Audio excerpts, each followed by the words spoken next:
I think it's less of a plug and chug. Yeah.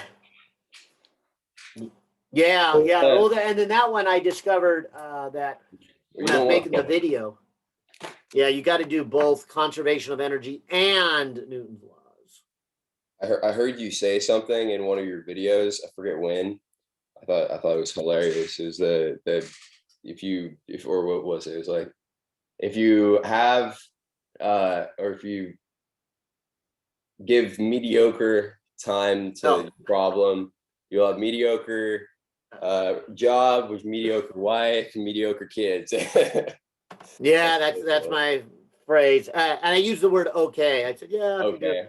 You do okay work, you'll get an okay job and have an okay life. Yeah. It's funny, man. So, kind of my silly way to encourage people for don't just settle for medium or okay. I mean, it's very true. Yeah. Okay, so let me scroll down to that chain one. Nice. Okay, so we'll do the chain one. Let me share my screen here.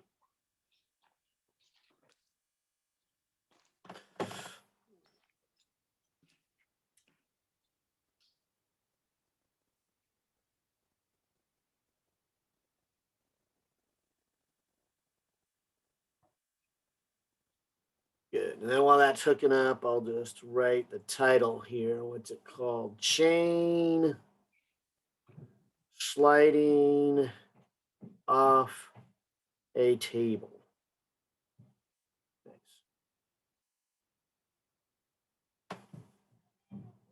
All right. So chain sliding off a table. Okay. And it says here a metal chain of total length, and I give it length. It's initially at rest on a frictionless table. It is initially at rest on a frictionless table with a length of, so this much is already hanging off the edge of the table. Gravity pulls the hanging chain down, which pulls the whole chain off the table. At the instant the last piece of the chain leaves the table, the speed of the chain is v. Okay. So this one is looking for v. I guess my hint, I will start off, and maybe this would be an answer to Ed's question earlier, is, okay, they're looking for v, so how do I approach this? Because right now, I would say you guys have done enough physics that you're at the point where you can't just say this is, projectile motion, a kinematic projectile problem, where the first 4 weeks you could do that. The first 4 weeks, everything was centered around projectile motion, and you knew you were going to get a projectile, and you didn't really have to kind of sit back and go, okay, what category am I working in? Now you do. You have to ask yourself, okay, is this a projectile one? So that's kind of the first 4 chapters. Or is this a Newton's 3 laws of motion? In other words, do I need to do a free body diagram here? Now you're getting into a third category, and you're asking yourself, is this an energy problem? Now, given that it's in the homework problem on energy, we probably could safely say this is an energy problem. But long term, you're not going to be able to do that. Final exam, for example. The final exam, you're going to read that question and then have to stop and go, ooh, what category is this? And TJ, as we were talking, we're coming up to rotations. And so by the time the final exam, you'd have to ask yourself and look at it and go, okay, is this a problem that I would do with rotations? And hopefully the answer is clearly no on this one. I mean, there's nothing involving rotations with this. But I do think, because it's asking for velocity, and I'll make a little chart The chart I like to work with says if I have position, I can get to position by integrating velocity. I can get to velocity by integrating acceleration. I can get to acceleration by finding net force. And I can get net force by adding up all the forces. So one thing that's going through my mind right now on this problem, and I got to admit, not much because this is not in the category of Newton's laws. Those were stuff we did in the last homework assignment. So I'm not really taking this seriously, but maybe to expand your mind and actually help you for the final exam, I would say, is this approach the way approach I want to take? And I want to get to this right here, the velocity. And to do that, I need forces. And with acceleration, I need time. But I also have this principle of conservation of energy. And I like to put that kind of above my little linear line because from energy, I can get velocity. Of course, also from energy, I can get forces. But what I'm thinking in my mind right now is if I'm trying to get velocity, I've kind of got two approaches. I can get there by doing forces and acceleration, which usually involve things like time, okay? Or I can get there with energy, which of course energy usually involves things with distance. And so that would kind of be my first clue on this problem is they've given me a lot of distances here. I mean, they're saying things like this is the length of the chain. This is how much is hanging off the edge of the table, and they give me a length.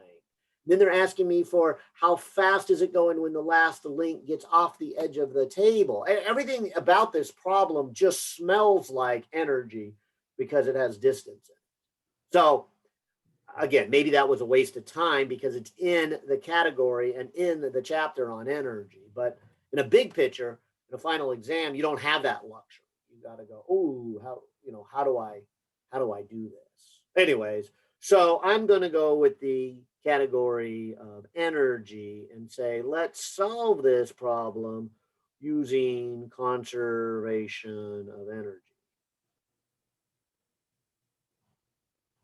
In my approach to energy, in fact, any of the conservational ones, is to make two columns because the principle of conservation of energy says, okay, the energy at some point, and usually we call that initial, but it really doesn't have to be initial, it just has to be some point, equals the energy at another point, which we often call final, but again, that's not really what it has to be. It just says the energy at one instance is equal to the energy at another instance.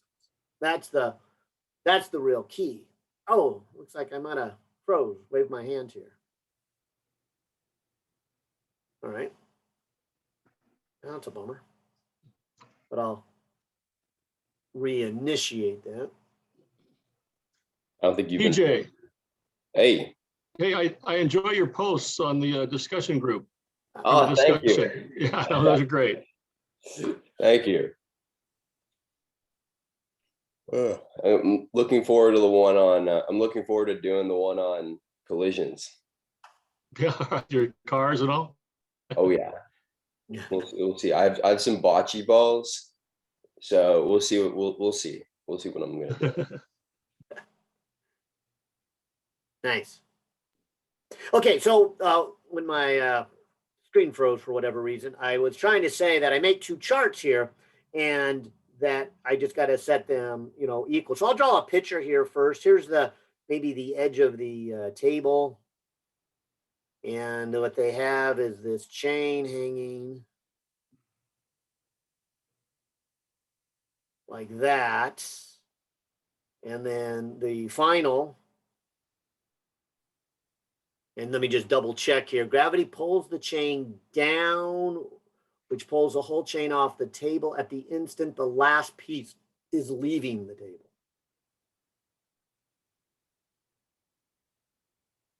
Okay. So I guess it'd be something like that. All right. So in terms of math, I would say, okay, your starting energy is equaling your finishing energy. Now, at the risk of making this problem longer than it needs to be, I'm going to say that you guys have been working with 4 different energies, and that's it. So more will come later on, but maybe to help you this semester, you're only going to be working with, and I'll write it here as kinetic energy, the springs elastic energy, gravitational energy, and the last one will be heat energy. I'll hold off on writing anything down, but I like to, oh, I forgot the square, apologize. But I like to put these a little initial underneath them, a little I for initial. And so if you take all the energy you start with, it has to equal all the energy you end with. And so I'm going to write the same 3: kinetic energy, elastic energy, gravitational potential energy, and then there would be, I'll call it heat energy. I suppose a more fancy word, and since you already used it, TJ, any energy related to non-conservative forces.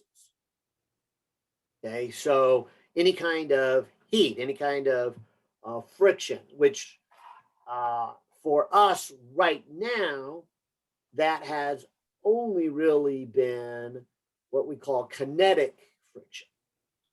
What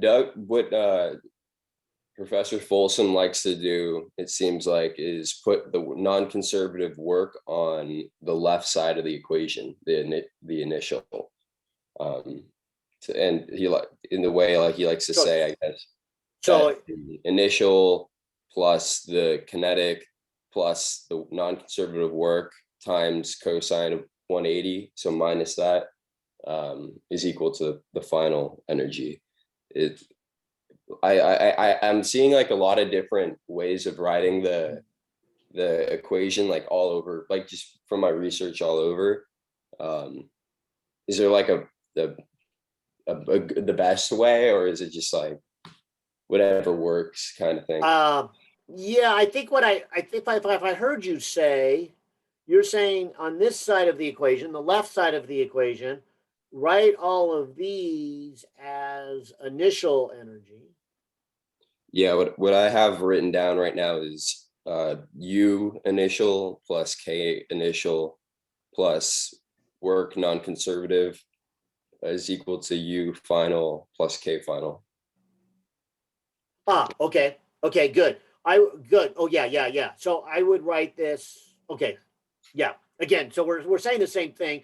If you move the heat to the other side, and you realize that heat is the negative of the non-conservative work, we're definitely saying the same thing.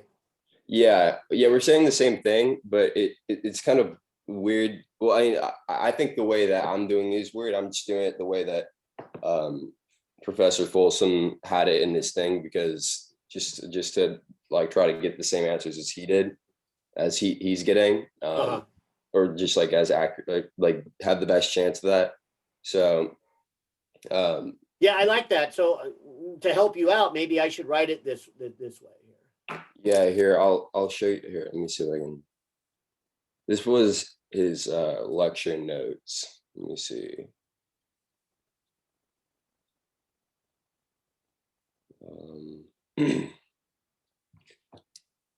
So what he's saying is that the conservative work plus the non-conservative work is equal to the kinetic energy final minus the initial energy.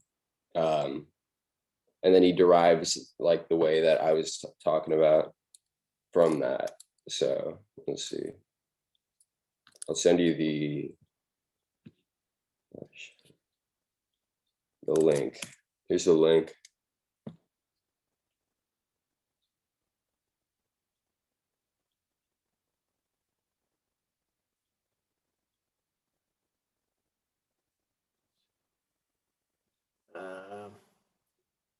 I think my screen sharing blocked out on me too. Hmm. Yeah, again, yeah, okay. Again, It seems like we're like I mean, it works. Like I've worked through it and it's good, but yeah, okay. And it's the same thing, but what I was getting at is, do you see that one that he has in red? yeah, that's the one that I was talking about. Yeah. Okay, okay. And I have on my paper. Yeah. Oh, I thought you were talking about the one above it where conservative, non-conservative, and it equals the difference. I like the. Yeah. No, and then I was saying that then he derives the red equation. Yeah. Okay. Yeah. So I would encourage you to work from the red equation. Yeah. Yeah. Yeah. Because that is very close to what I just did, but just for consistency, so I don't confuse you guys, I will, work from the red equation. So, so maybe I should start here instead of moving it to the other side and calling it heat. And I must admit, I like it on the other side, heat, because this is what it tells me. It tells me that all the energy I start with is equal to what I end with plus any other heat energy. So I kind of like that. Whereas this is saying whatever energy I start with, and because of that plus sign, it doesn't really read like the line above it. It's what I start with, take away a little bit of energy because of heat is what I'm left with. So I like the word heat in it better, whether you put a negative sign on this side or a plus on this side. I just like heat because when you do non-conservative work, it just doesn't have the same read to it to me. But hey, I want to do whatever helps you guys best. So, well, the when the work is on the left side, it's gonna be plus a negative work, right? yeah, so it is plus a negative work, and then so so if that works for you, I'll stick to it. Oh, no. It's just it's just hard for me personally just to see the negative in there, because you got a Right, plus. right. Yeah, me too. Yeah. Whatever. And I like to see the negative. I like to see it kind of described as, take the initial energy and then take away some heat energy, and then this is what you're left with. So, but yeah, you're absolutely right. It's one in the same.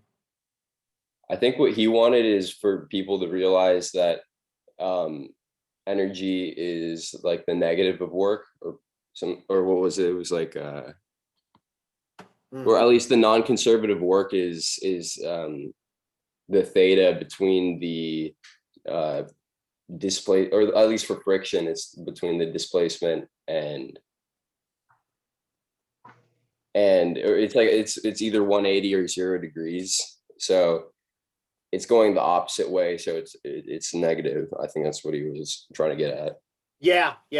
Okay. So all right, and I'm going to go that way then. And so let me just kind of say, let me kind of start again where I'll go to the picture, and then starting my second page here, I'll say, all right, if I take initial energy plus, and then this is this non-conservative work, that will equal the final energy. And yeah, so moving forward, I'll do that. Now I say moving forward because we didn't get a chance to really mention the non-conservative work, but that comes in with friction, and this problem says no friction. So this is uh, a fun discussion, but for this problem, an unnecessary discussion, because my first step is to say, well, that's not needed for this problem. Yeah, it's Okay. So I'll just go to the next line, which then says, all right, initial energy is equal to final energy. Okay. And then if you write out your initial energies, maybe I'll do it in two steps. K for kinetic energy, maybe PE. Oh, no, you said U. I heard you guys say U for your symbol. Okay, U for potential energy. I like writing U because it saves time. Yeah, yeah. Okay. And then K final, and then U final. All right, fair enough. Now, for our particular problem, it says right at the beginning, it initially is at rest. So this term right here, the kinetic energy, which is 1/2 mv squared, would be 0. So there is, and I'll just put it as 0 kinetic energy to start with. Now, here's where the hard part of the problem begins. What is the initial potential energy? And we learned, or I think you learned, that the energy of a object is mg. And maybe I should ask you guys, some people use h and some people use y. I do both. Both? It depends. Yeah, depending on what I just depending on my mood. Yeah, okay. I prefer H, then there's no confusion in what I'm thinking about, but either one works. Okay. Well, so if you'll let me use y, and the reason I like Yep. y this time is because there is no one h. You see, back to the picture, part of the chain is down here, part of it is here, part of it is here, part of it is here, and the rest of it is all at the height of the table. So you might say each link is at a different height. So in general, the y makes me feel better because now I see it as a function. I see it as a variable.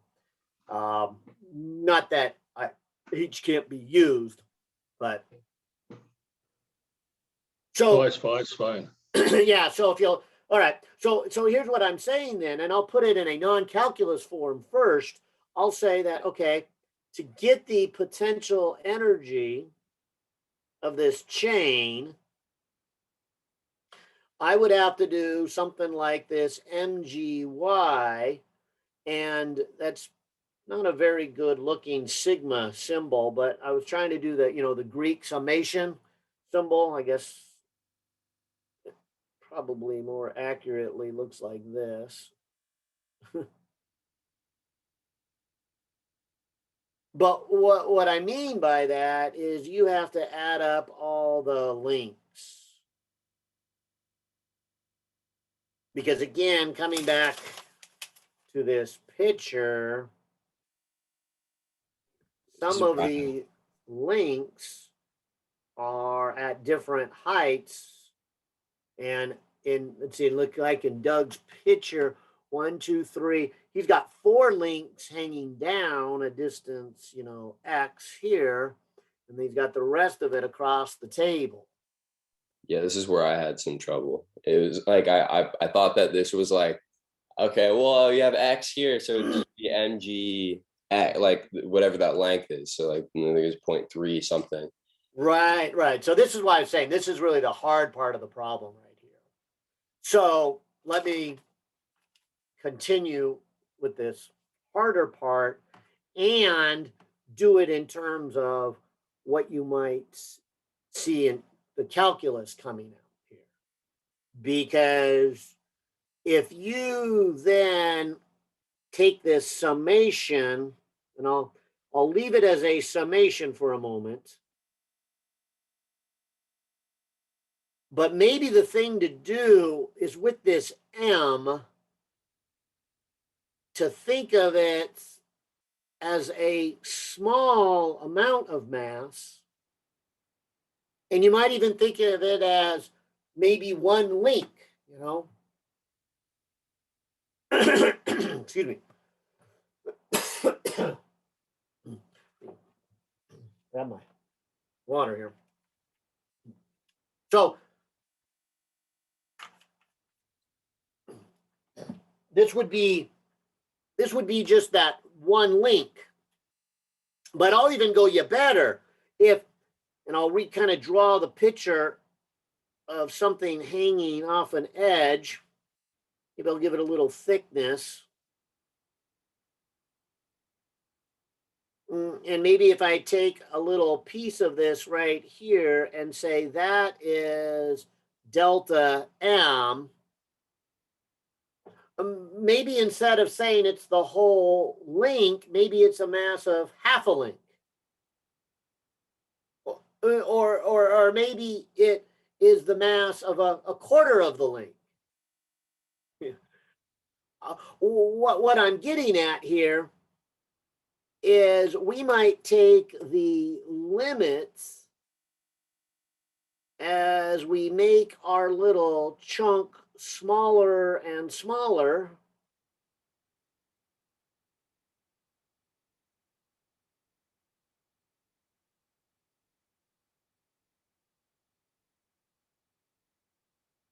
And now I hope it's beginning to look like a calculus problem to you, right? This is the fundamental theorem of calculus, or I guess second, because the first one is the derivative. This is an integral.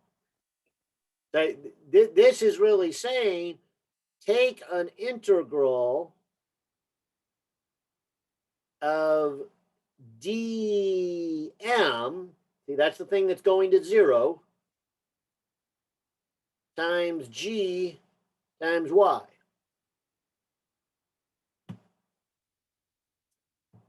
I thought the fundamental theorem of calculus was that the integration between A and B would be like, you can break that up into the integration with respect to whatever we're integrating to of A minus B or B minus A. Wait, yeah, B minus.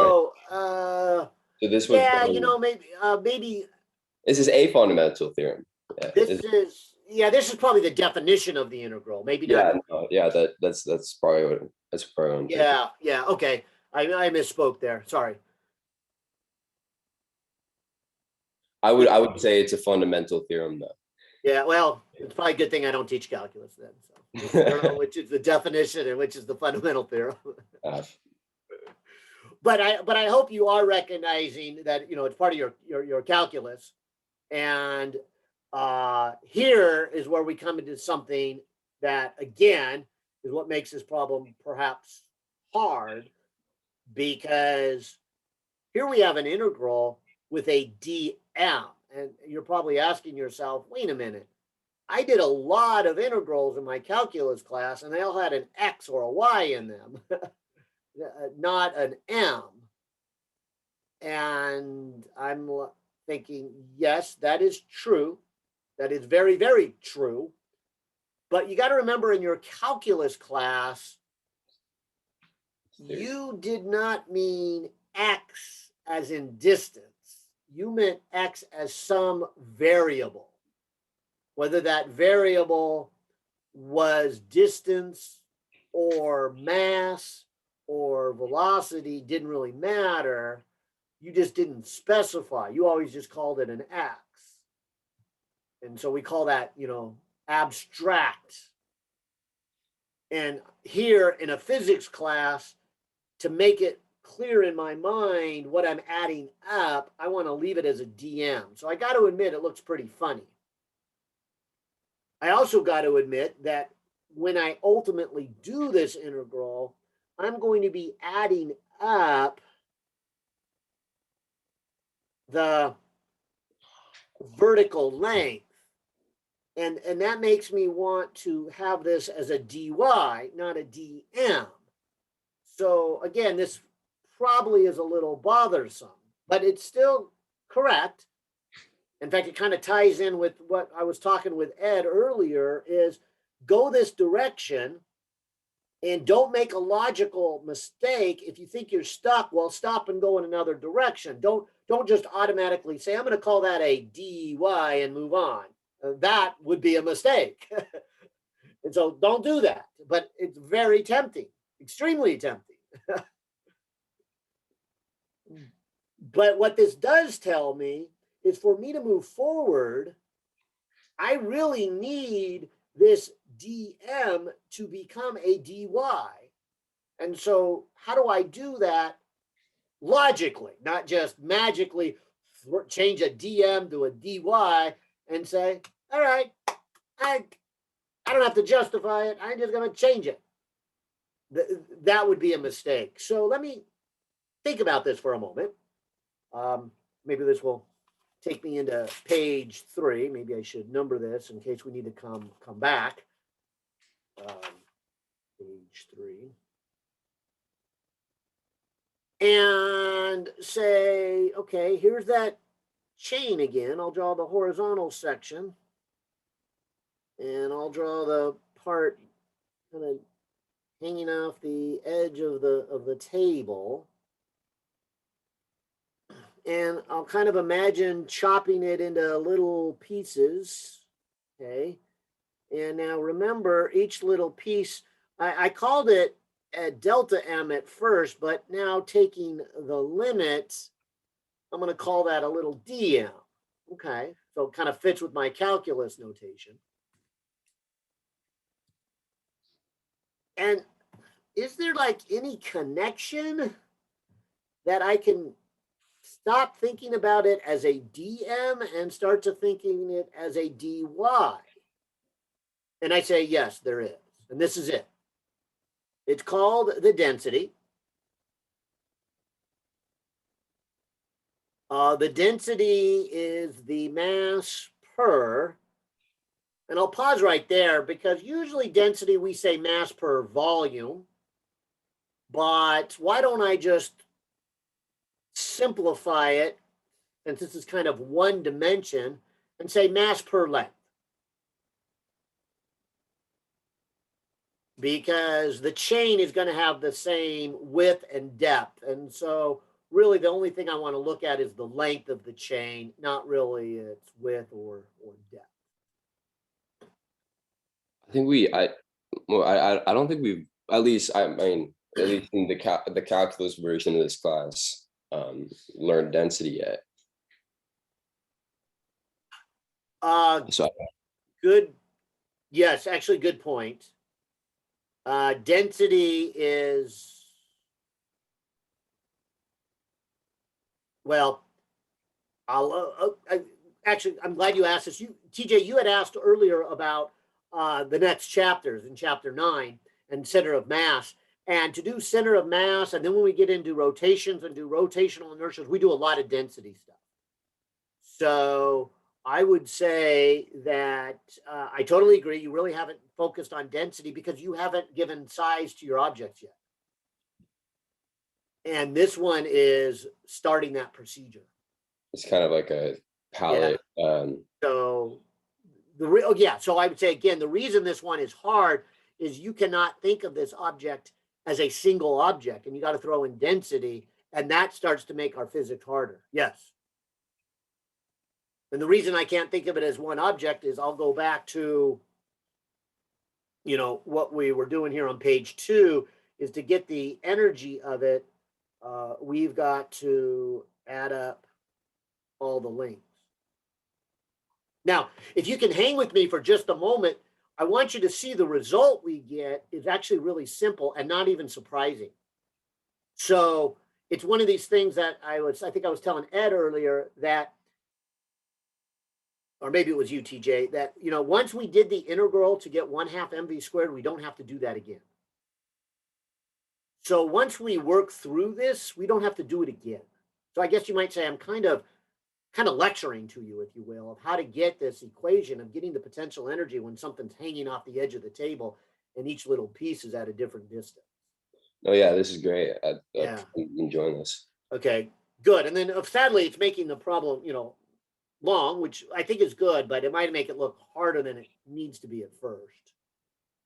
At least for me, this is like great. I like to have the background rather than just like, okay, that's how you do it.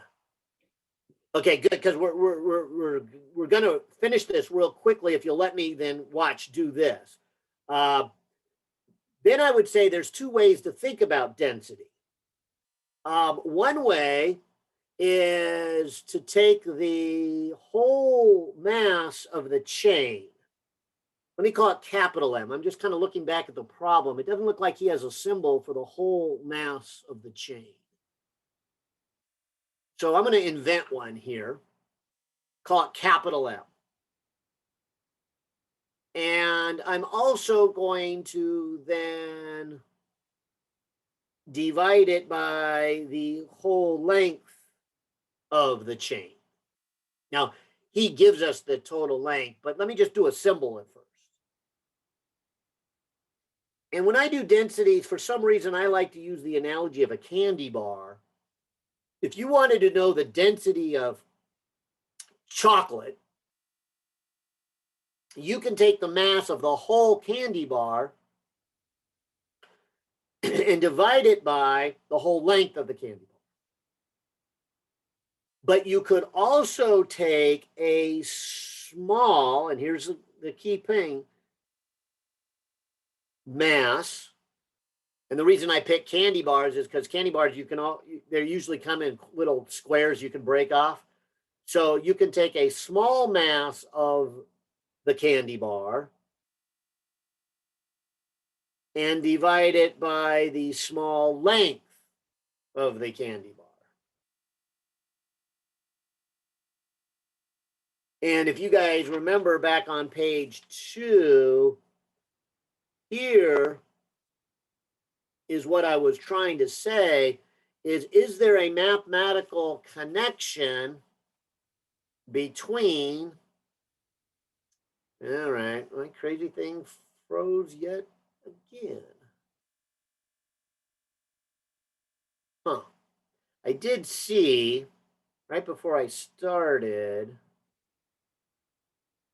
that my laptop wanted me to update my drivers. And I know the last time I stalled doing that, I had a lot of freezes. So I think when we take our first break, I'll make sure I set my laptop to update the drivers, because I suspect that's at least some of the problem. Okay, so this is really what I need for back on page 2, this. So remember, I'm trying to come up with a creative way of converting a dm into a dy.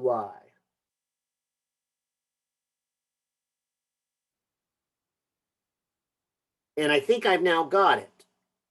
If I take the whole mass of the chain and divide it by the whole length and multiply it by a small length, dy, that is then equal to dm. That is then equal to a small amount of mass. So, rewriting this dmgy,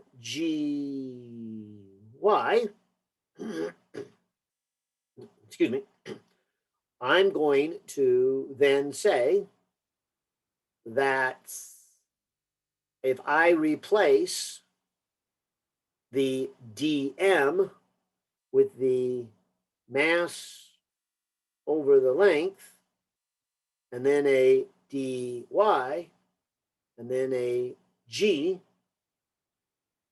and then a y, and now maybe I'll just say you're probably a little more used to writing your calculus with the dy on the outside. I have a piece of calculus I can now do. I actually have an integral because the m and the l are constants. The g is a constant. And so all I really have is an integral of y dy.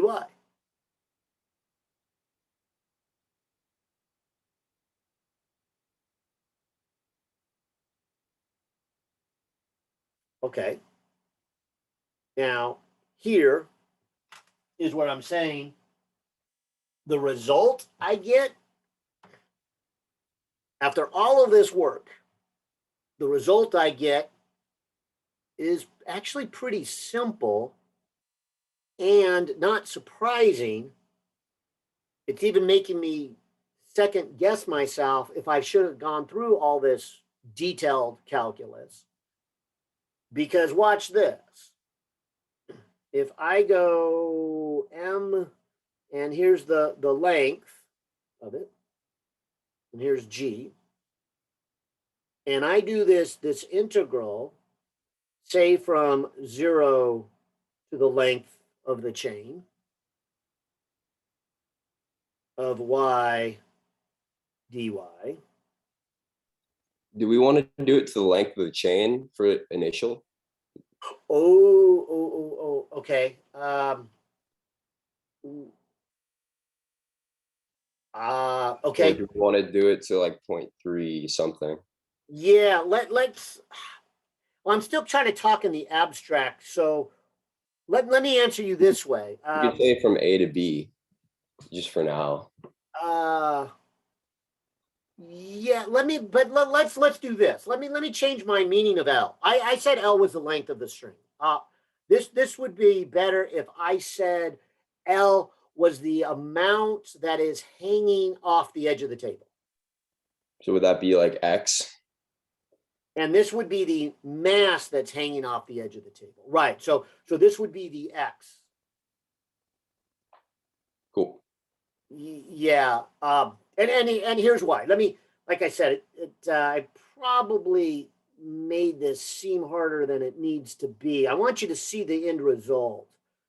Because if I integrate this, I get y squared over 2 evaluated from 0 to L, which becomes L squared over 2.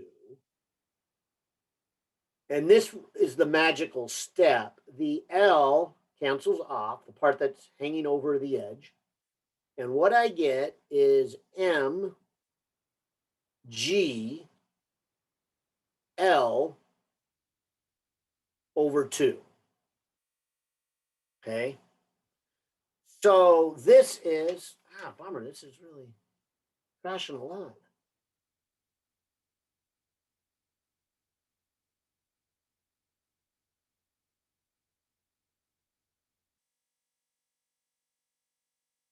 Yeah, I think I'll reboot my phone too, just in case.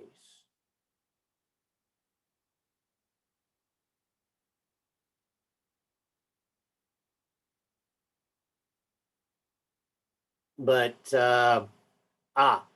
this final step can be very useful conclusion, because if we're saying this is the mass of a chain, let me just say there was a chain hanging, or maybe it wasn't even a chain, maybe it was just a pole on the ground. What this long discussion actually is showing me is that for me to calculate the gravitational potential energy of this object that has a length L and a mass, is I would put its calculation right at its center. See the 1/2? Half of L? If you were to put all of the mass at half of its height and say, what's its gravitational potential energy, you would say it's mg L over 2. And so kind of the end result, I think, is an obvious result. The end result is the pieces down low have less potential energy than the pieces up high. And on average, you could say that all of the pieces have this right in the center. Oh, that's cool. What if though, if you have like a mass attached to like a string, and the string, you like drop the string? I guess like it wouldn't, would that, like how would you probably just disregard like the little string, right? Yeah, probably. I mean, the string would be very little mass, but if the string had enough mass to consider it, you would have to then do this kind of thing to say the potential energy of the string is, I would take the mass of the string, and for its height, I would take the midway point. And then I would take, the potential energy of the object, just, as an object with a point object. Cool. Yeah, just out of curiosity. Thank you. Okay. All right. So I feel like I made this much worse than it needed to be, because I kept talking in the abstract.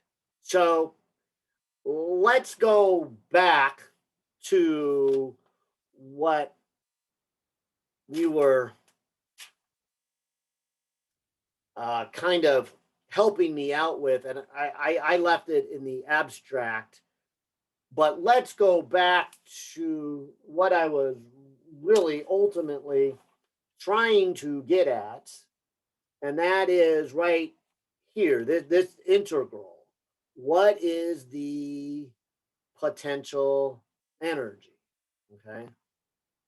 And that's where this one comes into play here. And depending on how we do this. All right. So I'm gonna try it again here and say, all right, let's do. Oh no. Not only am I making it hard by talking in the abstract, my technology is making it hard by constantly freezing. But maybe we'll finish this up and we'll be time for our break, and I can update my drivers and get rid of the hopefully the freezing of this. All right. Okay, so let me just kind of backtrack and say, here's what I would have do on this problem. I'm trying to get the initial potential energy. Okay. And as we hopefully were concluding, this is what I need to do. Okay. I need to add up all the little chunks of mass and their respective heights. So I'm going to do this. I'm going to break this apart for the whole chain into the first part that is hanging and the second part that is on top.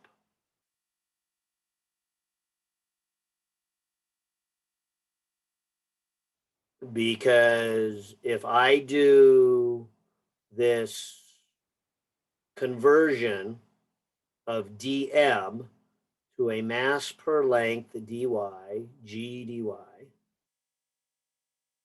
and I do it for both pieces. And the reason I separated it into two pieces is because the hanging piece, the y's vary.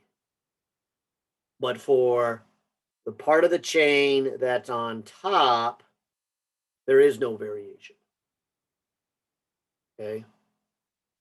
So to make this problem less abstract, and yeah, I wish I had done this from the beginning.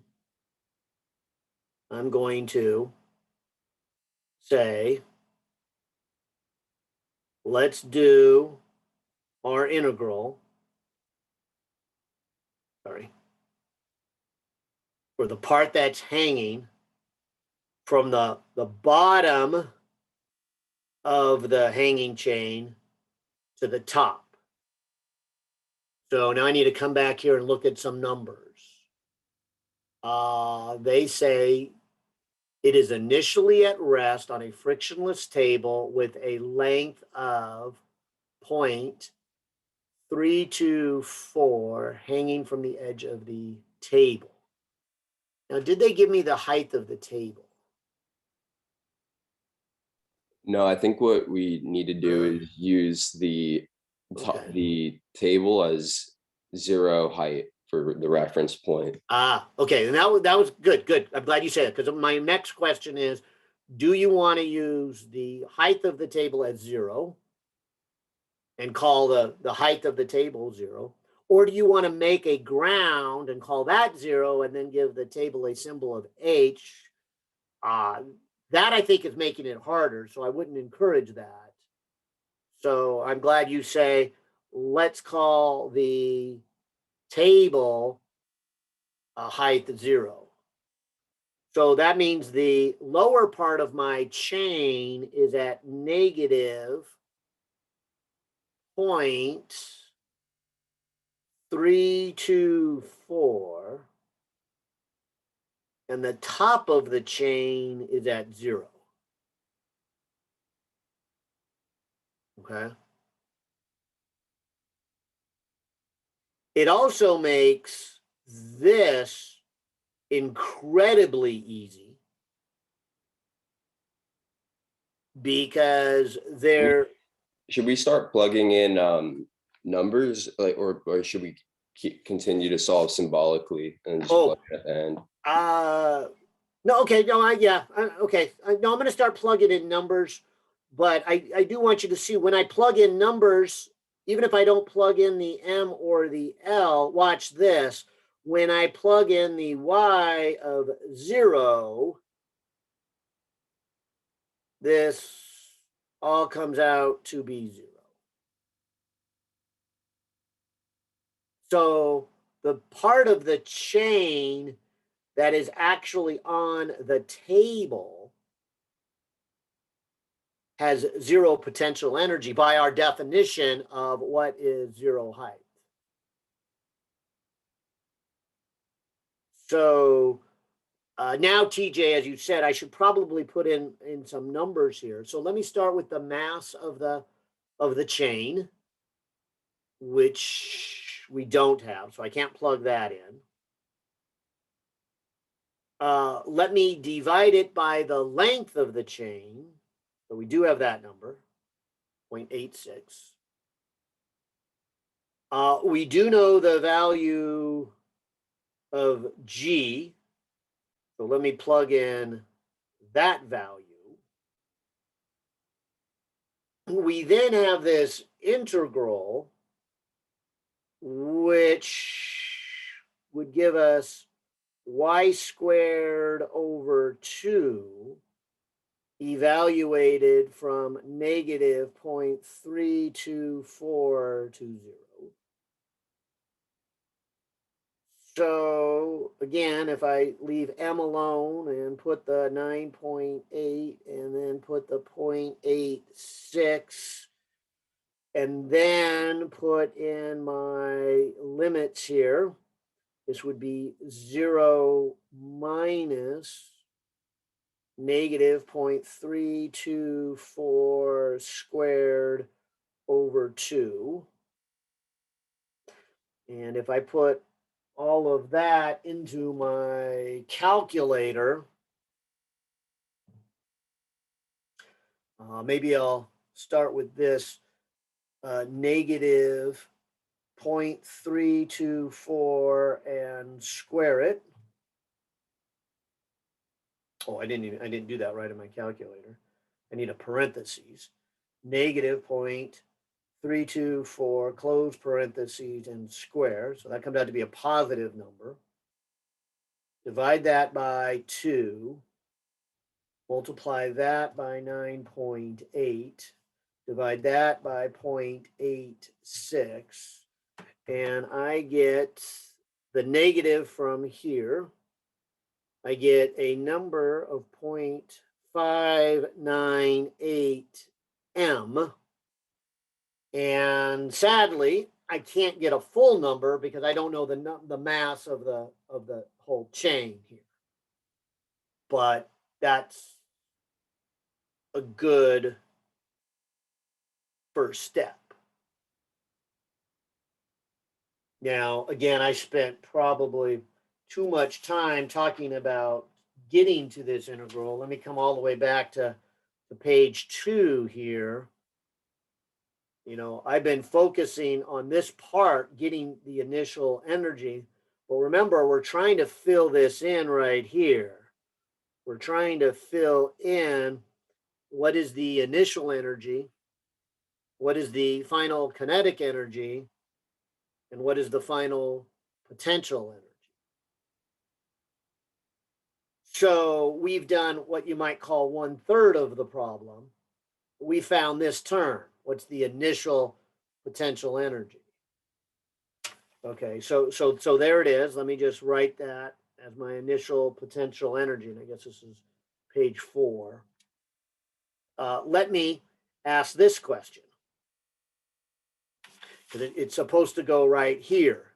What is the final kinetic energy back here on page 2? Now, luckily, that's probably the easiest one of this problem. That would just be 1/2 the whole mass of the chain and the velocity of the chain. The neat thing about this is every piece of the chain is going at the same speed. So I don't have to do an integral and add up the total kinetic energies. I would only have to do that if pieces of the chain were traveling at different speeds. That's not the case here for this one. Oh no, it froze again. All right, we're gonna make it, I promise. Okay, let me try this again here. I'm curious, what if you rather than taking, I think this is how Doug did it. What's the difference between taking the mass or the tiny change in the the density versus the a tiny change in the potential energy? Oh, nothing. It's the same thing. It's the same thing. Exactly the same thing. In fact, if you remember, that's really what I was doing. I was trying to get the changes in potential energy. Right. This is what I'm actually trying to do. And cool. I just, took the dm out by itself for a moment. Where's page 3? Yeah, I just separated the DM out for a moment, but my real goal was to get the DM so I could put it back in there. There's the little bit. There's really what I wanted. A little Okay. bit of potential energy. Okay, yeah. Yeah, his explanation on it was kind of confusing to me. He said that, I'm not so sure I did any better. I'm sorry. no, I actually understood what you were saying. So like because you related it to the density, but Uh-huh. I think he said that each little piece of that the size of the chain, like dy, is located at some negative height y. So each little piece is made up by a little fraction of that. So dy divided by the length of the chain. And it has a massive mass times that little fraction. Okay, and that's So certainly right, and if that helps, but I do I was a little confused by like the it. density. Yeah, I like the density vision of it. I can see that in my head a little clearer. Yeah, like I don't know how I would have derived that if I didn't know. Like, yeah.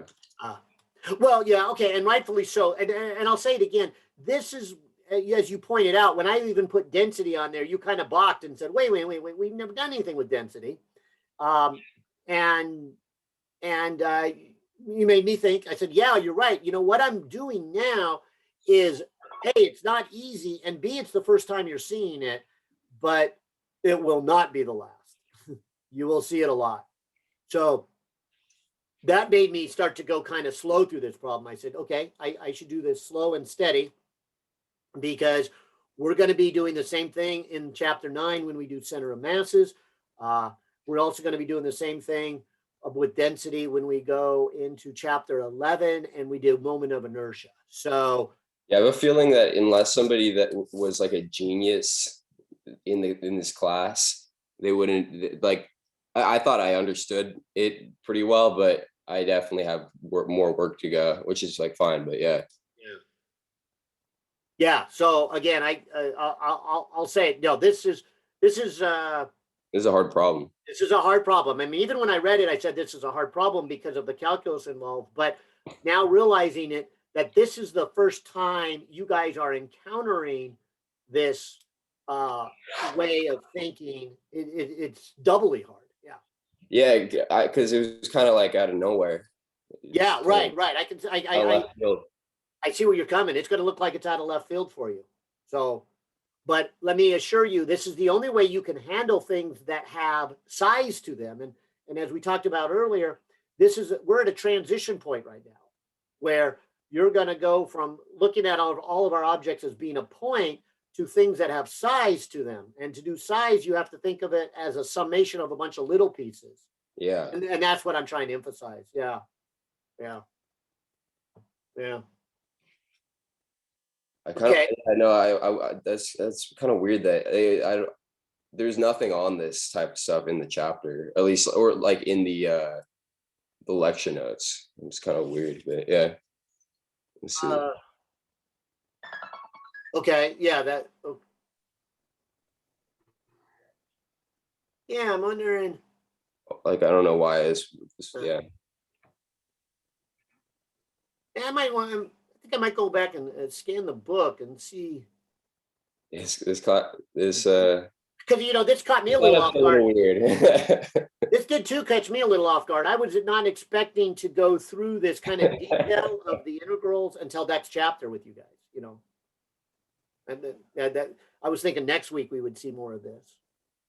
But hey, me and Ed are gonna be ahead of the game. yeah. I have spent hours and hours on this, still struggling. Now, okay. Well, at the risk of making this even longer and crashing more, let me jump back to here and say that, okay, this is the second piece of the puzzle, the final kinetic energy.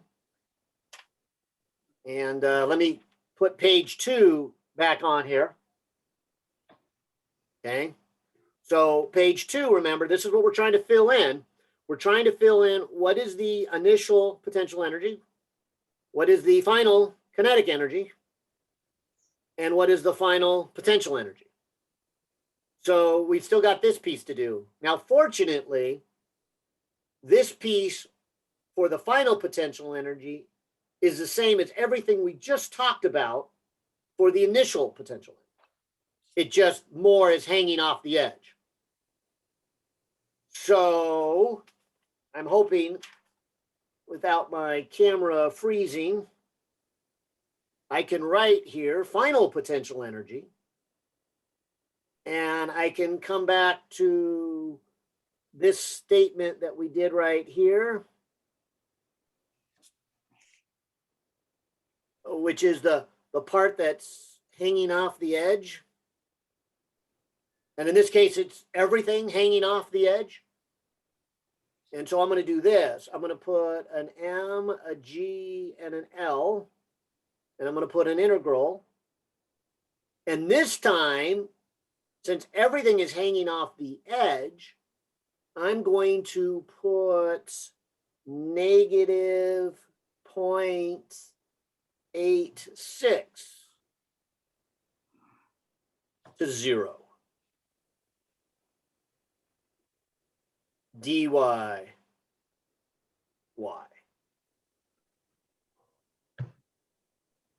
And so when I do this integration and put in the numbers, the m, again, I don't know, but the g I do, the length of the chain, 0.86, I know. And then this integral again would be the y squared over 2, evaluated from negative 0.86 to 0.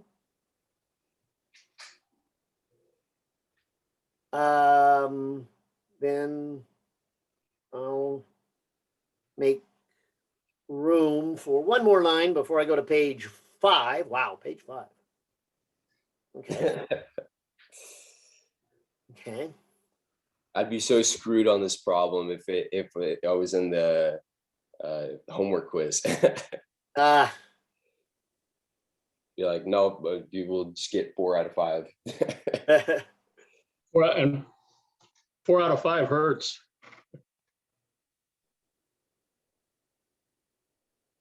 I'd rather have a 4 out of 5 than spend 30 minutes on this problem on the homework quiz and then get 0 out of 5. Yeah, and again, I apologize for making it extra long. I mean, no, Yeah. it's I don't apologize. This is good. Okay. I like this. Guys, This is yeah, good. I wanted you to try to see every detail, but you'll get better at this. Yeah, because I couldn't even find. I looked this up on YouTube, and not many. There was some videos on it, but a lot of them were kind of confusing. Like I didn't really. Yeah. And all of them were at like 30 minutes too. So Okay. Yeah, don't like you. They were taking a while to do it, but now I actually understand it. Like I'm starting to understand it with you. so if I'm not mistaken, what we've done here is we took the length of the chain off the table, figured out what little pieces of that, and then related that to the entire length of the chain if it came off the table. Is that yeah way to look at it?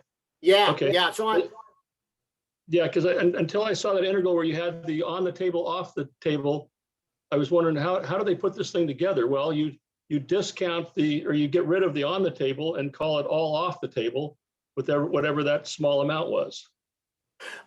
yes, and I would also add to that, it would be harder, but I think what you're referring to is the integral where I have on page 4 where I said the part on top of the table. We were able to get rid of it because we defined y equals to 0. So that was our best choice. But if you defined the height of the table as h, it would still work. Right. It would be harder because you would have a term here. Right. Yeah. No, but that getting rid of that, I couldn't figure out where did it go when before, right? Yeah. That we really never did anything with what's on top of the table until after we'd figured out what the small pieces of the part hanging off were, and then use the entire length of the chain. Yeah. Okay. Yeah, that helped. Okay, so as I said, amazingly, although we're almost done, hang with me. But page 5 would be this. Then we're trying to find the final potential energy, and I need to put these into my calculator. So I'm going to put the 0.86 and square it. And then I'm going to divide it by the 2. And I'm going to multiply it by 9.8. Then I'm going to divide it by 0.86. And I get a 4214. Let me not forget that there's a negative in here, and there's also the variable m for the mass of the chain. All right, so finally we're done with the hard stuff. Now let's go to, and I'm going to just show you page 2 again. Here's what we're trying to do, and I'll just even rewrite it here on page 5. We're trying to say that the initial potential energy is then equal to the final kinetic and the final potential. So coming back to page 4, this was what we got for the initial. So this would be a negative 0.598 m. Looks like also on page 4 we got the final kinetic. So 1/2 mv squared. And also right here at the end of page 4, we got this mess for the final, which we wrote as a number right here on the top of page 5. So this is a minus 4.214 m. And finally, the thing that's been bothering me the whole time is what to do about this m. Shows up that it's in every term, so I can divide it out. So this kind of goes back to our beginning where I said, keep working, stay logical. Hopefully it will work out. And for the last hour, that m's been bothering me. Like, what's going to happen with that? All right, so now we have just the unknown v, and we can solve it. So putting that into my calculator, this one here is a negative 0.598. And when I move this to the other side, it becomes plus 4.214. Then multiplying by a 2 would be v squared. So taking the square roots of that gives me a 2.67. And then check his answer. And he got 2.69. So maybe there's some, I wrote 7, but my mistake. I meant to round up, not down. 9, yeah. So, yeah. Yeah, good. All right. All right. So thank you. Again, I'm glad you saw all the details, but it didn't really have to be as hard as I made it sound. I guess I need to learn to make that clearer. I need practice too. We all need practice.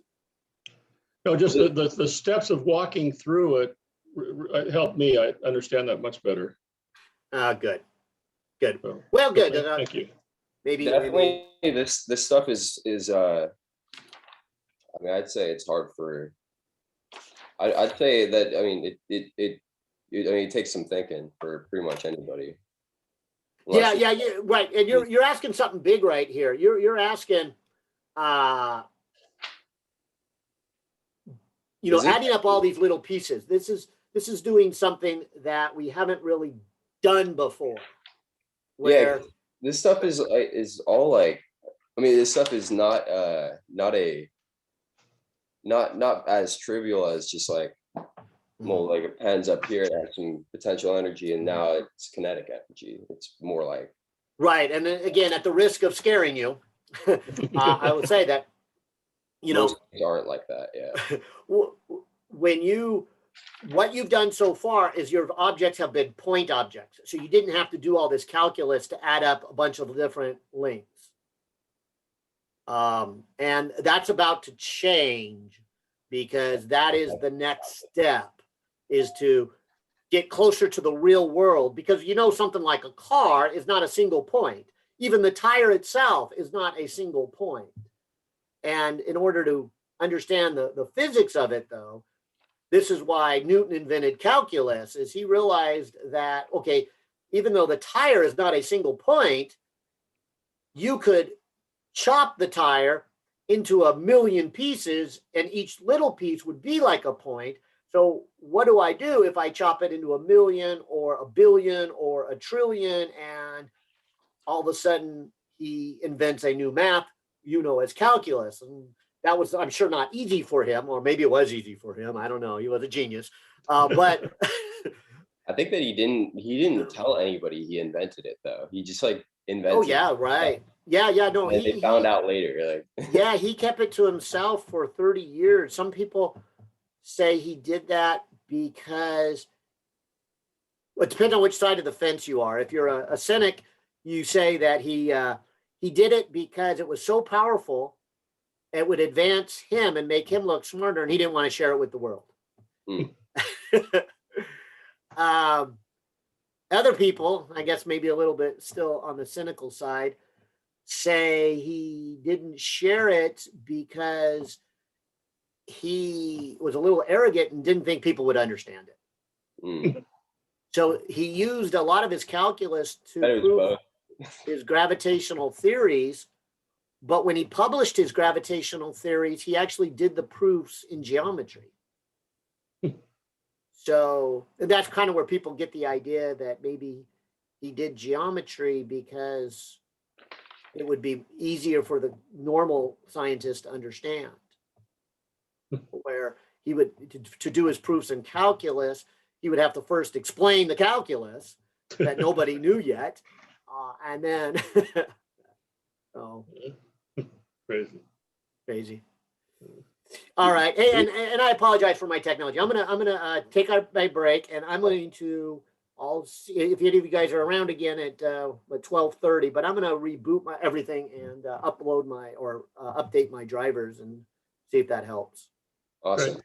I gotta Thank you get very out. much. I gotta go. I think I have another I have a midterm review coming up.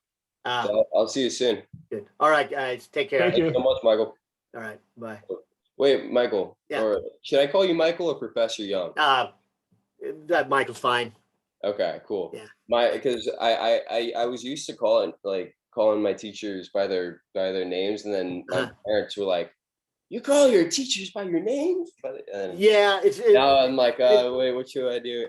Yeah, it's a weird world, and I'm in the same generation as your parents, and it's just like it took me a while. I think I broke into it a little easier though, because when I started teaching, people started calling me Mr. Young. I was looking around for my dad. Well, what? Wait, what, my dad said what? And yeah. I think that's why. And my kids went to school. I noticed this pattern. I was telling them, okay, like your preschool teacher or your first teacher, call them Mr. or Mrs. blah blah blah, and yeah, I always felt like they were like very like so much older than me. But now I feel like when I'm talking to my professors or just any like a adult or whatever, it's I'm kind of used to talking to adults now, so it's like I'm used to calling them. And it's kind of funny. It changed to things like my kid's preschool teacher. Her name was Carol, but we went by Mrs. Carol.